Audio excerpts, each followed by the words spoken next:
3. Good day, ma'am, sir. I am Juvie Ruiz, 45 years old, from Philippines. I am single mother. I have one son. He's already 23 years old. I am college graduate. My hobby sometimes doing cross stitch. I work as a domestic helper in Hong Kong from August 2009 to October 2022 in one employer.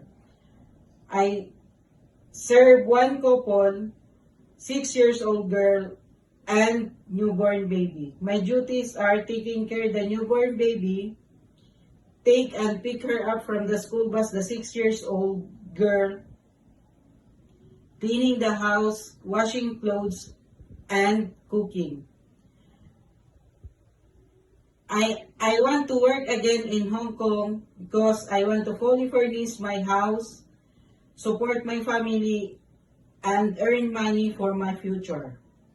I am willing to take care toddlers, elderly, and newborn baby again. I can sing a nursery song like, rain, rain, go away, come again another day. Little Moy Moy wants to play, rain, rain, go away.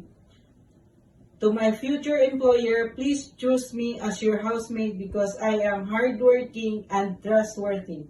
I promise to love my work. Thank you, and I am looking forward to work with you as soon as possible.